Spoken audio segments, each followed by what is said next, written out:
Pemberantasan Korupsi, Ali Fikri, melalui sambungan telepon. Selamat sore, Mas Ali.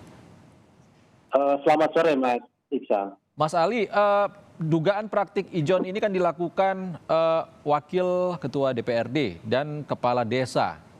Kenapa ada penggeledahan di ruang eksekutif Gubernur dan Wakil Gubernur? Iya, Mas Iksan. Tentu apa yang kemudian KPK lakukan ini kan dalam rangka kebutuhan penyidikan ya, untuk mencari bukti yang diperlukan. Maka penggeledahan kan bisa dilakukan di mana saja yang kami duga ada bukti-bukti yang memperkuat serangkaian dugaan perbuatan dari para tersangka. Saat kegiatan tangkap tangan beberapa waktu yang lalu kami juga sudah sampaikan kan bahwa berawal dari adanya anggaran tahun 2020 dan 2021 dalam APD pemerintahan Provinsi Jawa Timur yang merealisasikan dana hibah dengan jumlah seluruhnya sekitar 7,8 triliun kan kepada badan, lembaga, organisasi masyarakat yang ada di pemerintahan Provinsi Jawa Timur. Dan salah satunya adalah penyaluran untuk POKMAS ya, kelompok masyarakat untuk proyek infrastruktur hingga sampai ke tingkat pedesaan. Dengan demikian tentu tim penyidik KPK terus kembangkan gitu kan mengenai penggunaan dari APBD pemerintahan Provinsi Jawa Timur tahun 2020 dan 2021 dimaksud gitu. Oke, Mas Ali, dari lanjutan atau pengembangan kasus ini, apakah ada dugaan dari penyidik KPK terkait keterlibatan gubernur ataupun wakil gubernur ataupun jajarannya, Mas Ali? Ya, tentu nanti segala informasi dan data yang kami miliki di awal pada kegiatan tangkap tangan dan kemudian tentu kami sudah melakukan permintaan keterangan dan pemeriksaan saling menjadi saksi dari 4 orang yang sudah kami tetapkan sebagai tersangka. KPK telah memiliki banyak informasi dan data yang akan dikembangkan. Nah, salah satu yang kemudian strategi yang digunakan kan melakukan penggeledahan di beberapa lokasi dari mulai Senin sampai Rabu kemarin. Dan kami juga sudah banyak mendapatkan beberapa dokumen yang terkait dengan pelaksanaan dari hibah di Provinsi Jawa Timur ini, termasuk perencanaan penganggarannya begitu ya.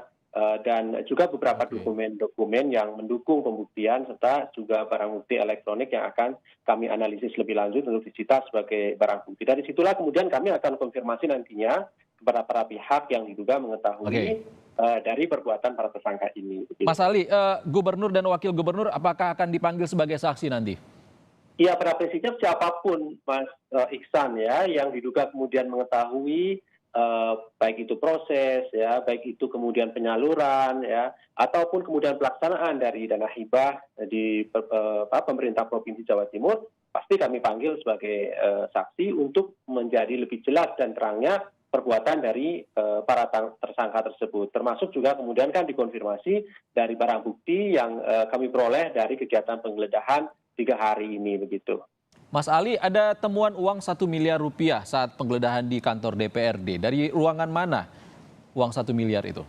Iya, betul. Jadi dalam kegiatan penggeledahan di gedung DPRD ya, kemudian KPK juga menemukan bukti diantaranya adalah uang cash rupiah lebih dari 1 miliar rupiah ya, lebih dari 1 miliar yang tentu nanti kami akan konfirmasi kepada para saksi. Kami sebagai bagian dari strategi penanganan perkara kan tidak bisa sampaikan pada kesempatan ini karena masih nanti ada pemanggilan saksi begitu kan, Mas Iksan.